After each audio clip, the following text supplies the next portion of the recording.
वक्त रात के 8:20 हुए हैं। गुल्ली और शॉन गेम स्टोर के बाहर खड़े हुए हैं। शॉन गुल्ली से कहता है कि वैसे तो ये स्टोर रात 10 बजे तक खुला रहता था, लेकिन पिछले कई दिनों से जब भी मैं यहाँ आता हूँ मुझे ये स्टोर बंद मिलता है। चुन्नी लाल मेरे 500 रुपये लेकर भाग गया है। गुल्ली बोला, शॉन तुम्हें गेम मंगाने के लिए एडवांस में पैसे नहीं देने चाहिए थे, लेकिन जो हो गया उसे भूल जाओ शॉन।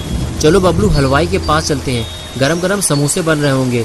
शॉन ने कहा, गुल्ली मेरा 500 का नुकसान हो गया है और तुम्हें समोसे की पड़ी हुई है।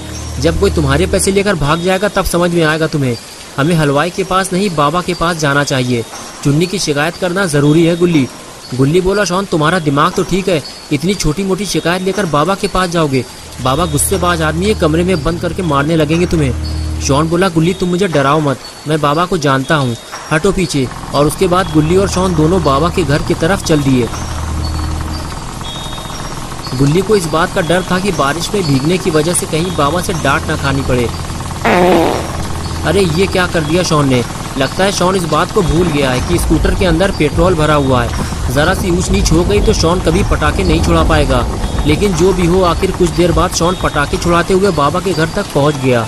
घर पहुंचने के बाद गुल्ली और शॉन ने देखा कि बाबा घर से बाहर बैठकर बारिश का मजा ले रहे हैं, लेकिन बाबा के साथ ये दूसरा आदमी कौन बैठा हुआ है। लगता है ये भी कोई मुसीबत का मारा है जो अपनी परेशानियां बाबा के पास लेकर आया है। गुल्ली और शॉन आगे बढ़ते हुए बाबा के पास पहुंचते हैं। बाबा गुल्ली और शॉन को देखते हुए बोले, तुम लोग इतनी बारिश में यहाँ क्या कर रहे हो? लगता है तुम लोगों ने फिर कोई नई मुसीबत खड़ी कर दी है। गुल्ली ने कहा, नहीं बाबा ऐसी कोई बात नहीं है, बस शॉन आपसे कुछ बात करना चाहता है। बताओ शॉन क्या बात करनी है बाबा से। तभी शॉन बोला, बाबा पुराने कुएं के पास जो गेम की दुकान है वहाँ मैंने 500 रुपये जमा किए थे गेम मंगाने के लिए, लेकिन वो मेरे पैसे लेकर भाग गया है। ये बात सुनते ही बाबा ने गुल्ली से कहा, जाओ गुल्ली उससे कह दो कि वो शॉन का पैसा वापस कर दे, वरना अंजाम बुरा होगा उसका। गुल्ली बोला, बाबा शॉन चुन्नी लाल की बात कर रहा है, वो इसका पैसा लेकर भागा नहीं है, बल्कि उसका गेम स्टोर कई दिनों से बंद पड़ा हुआ है। मैं उसे जानता हूँ, स्टोर खुलते ही मैं इसका पैसा वापस दिला दूंगा। तभी पास में बैठे हुए अंकल ने गुल्ली से कहा, बेटा चुन्नी तो मर चुका है, उसे मरे हुए 4 दिन हो चुके हैं। पुलिस को उसकी लाश 2 टुकड़ों में मिली थी। ये बात सुनते ही गुल्ली और शॉन बेहद परेशान हो गए। शॉन को तो इस बात पे यकीन ही नहीं हो रहा कि चुन्नी मर चुका है, वो कुछ दिन पहले ही तो उससे मिला था। शॉन कहता है, गुल्ली अब मेरे पैसों का क्या होगा? गुल्ली बोला, यार वो मर चुका है और तुम्हें अपने पैसों की पड़ी हुई है। और उसके बाद गुल्ली ने सामने बैठे हुए अंकल से पूछा, अंकल आखिर चुन्नी को मारा किसने? क्या उसकी किसी से दुश्मनी थी? अंकल ने कहा, गुल्ली तुम मुझे झंडू अंकल कह सकते हो, तुम बैठ जाओ मैं तुम्हें स्टोरी सुनाता हूँ। उसके बाद गुल्ली बैठ गया। झंडू अंकल ने स्टोरी सुनाना शुरू कर दिया। झंडू अंकल ने कहा, गुल्ली जितने जल्दी हो सके घर वापस लौट जाओ, अब रात में घर से बाहर निकलना खतरे से खाली नहीं है, क्योंकि वो अपना बदला लेने वापस आ गया है और चुन्नी को मिलाकर अब तक वो 5 लोगों की जान ले चुका है। गुल्ली ने पूछा, झंडू अंकल कौन अपना बदला लेने वापस आ गया है? आप किसकी बात कर रहे हैं? उधर से आवाज़ आई, लंबरजैक। अरे वही लकड़हारा जिसका 15 दिन पहले मर्डर हो गया था। जिस वक्त वो जंगल से लकड़ियां काटकर घर वापस आ रहा था, तभी रास्ते में कुछ लोगों से उसकी कहासुनी हो गई थी और देखते ही देखते बात इतनी आगे बढ़ गई कि उन बदमाशों ने उसे पीट कर मार डाला।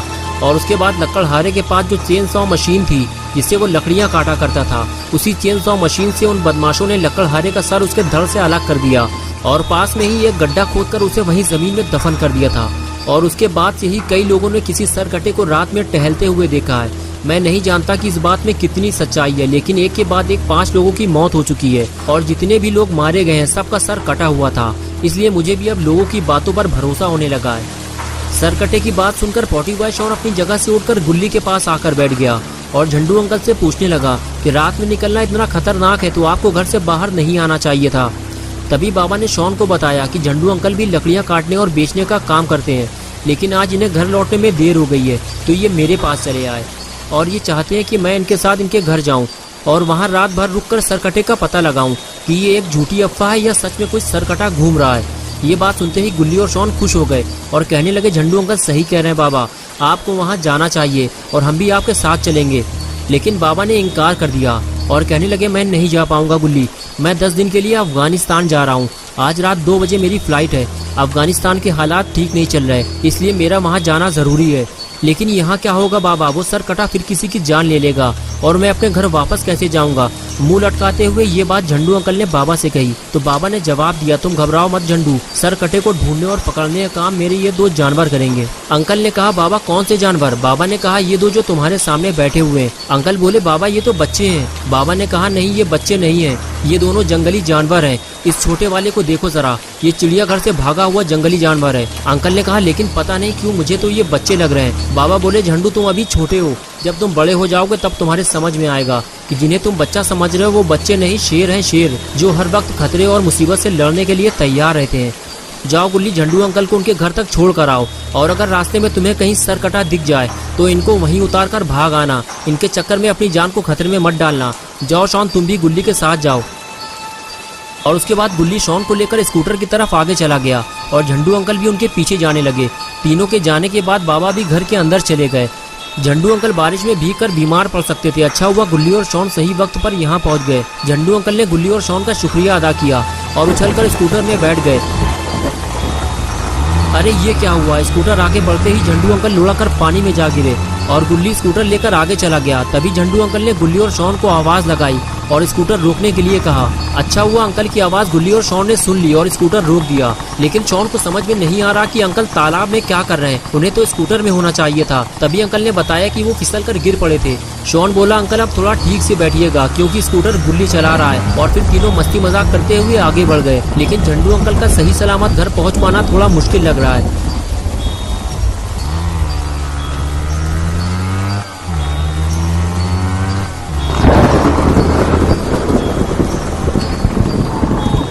कुछ देर बाद गुल्ली और शॉन झंडू अंकल को लेकर जंगल पहुंच गए। क्योंकि अंकल के घर तक जाने का कोई पक्का रास्ता नहीं है, इसलिए गुल्ली को इसी कच्चे रास्ते से होते हुए अंकल के घर तक जाना होगा। थोड़ा और आगे जाने के बाद गुल्ली को ऐसा लगा कि जैसे स्कूटर के नीचे कोई चीज आ गई हो। गुल्ली ने फौरन स्कूटर रोका और नीचे उतर कर देखा कि स्कूटर उछल क्यों रहा है। तो उसे पता चला कि स्कूटर तो पंचर हो गया है। लेकिन जैसे ही ये बात झंडू अंकल और शॉन को पता चली तो दोनों को डर लगने लगा। अंकल ने कहा, गुल्ली हम तीनों जंगल के बीचों बीच फंस चुके हैं और अब तो मुझे इस बात का डर सताने लगा है कि कहीं हमारी मुलाकात उस सरकटे से ना हो जाए। तुम अपना स्कूटर यहीं पेड़ के नीचे खड़ा कर दो, फिर हम तीनों पैदल घर की तरफ चलते हैं। बस थोड़ी ही दूर पे मेरा घर है। गुल्ली ने कहा, हाँ झंडू अंकल आप ठीक कह रहे हैं, यहाँ खड़े होकर भीगने से तो अच्छा है कि हम घर की तरफ आगे बढ़ते जाएं। लेकिन मैं अपनी स्कूटर यहाँ जंगल में नहीं छोड़ सकता, इसे मैं अपने साथ ले चलूंगा। गुल्ली बात कर ही रहा था कि तभी अचानक से शॉन ने सब कुछ चुप करा दिया और कहने लगा, तुम लोगों को कोई आवाज सुनाई दे रही है क्या, या सिर्फ मुझे ही ये आवाज सुनाई दे रही है? अंकल ने कहा, मुझे तो सिर्फ बारिश की आवाज सुनाई दे रही है। तभी गुल्ली बोला, नहीं अंकल, मुझे बारिश के साथ साथ कुछ और आवाज भी सुनाई दे रही है। ऐसा लग रहा है कि यहाँ कोई मशीन चल रही है, हो सकता है आसपास कोई फैक्ट्री हो। झंडू अंकल ने कहा, नहीं यहाँ आसपास कोई फैक्ट्री नहीं है गुल्ली, मुझे तो ये चेनसॉ मशीन की आवाज लग रही है। इसका मतलब ये है कि अब हम आगे नहीं जा सकते, वो सरकटा हमारे आसपास ही कहीं मौजूद है। अंकल गुल्ली से बात कर ही रहे थे कि तभी शॉन उठकर खड़ा हो गया और कहने लगा, गुल्ली मशीन चलने की आवाज इस तरफ से ही आ रही है। गुल्ली ने कहा, हाँ शॉन, ये आवाज अब पहले से भी ज्यादा तेज हो चुकी है, वो जो भी है हमारे और करीब आ चुका है। तुम लोग यहीं रुको, मैं जाकर देखता हूँ। और उसके बाद गुल्ली आगे जाने लगा तो झंडू अंकल ने कहा, गुल्ली ज्यादा आगे मत जाना, वो तुम्हारी जान भी ले सकता है। दोस्तों क्या होगा अब गुल्ली का? क्या वो झंडू अंकल और शॉन को लेकर जंगल से बाहर निकल पाएगा या फिर वो सरकटे के हाथों मारा जाएगा? ये सब हम देखेंगे गुल्ली बुल्ली और सरकटा पार्ट 2 में 30 सितंबर सुबह 8 बजे। तो दोस्तों अगर आप पार्ट 2 देखना चाहते हैं तो इस वीडियो को लाइक करें और चैनल को सब्सक्राइब करें। बेल आइकॉन प्रेस करके ऑल नोटिफिकेशन ऑन करना ना भूलें।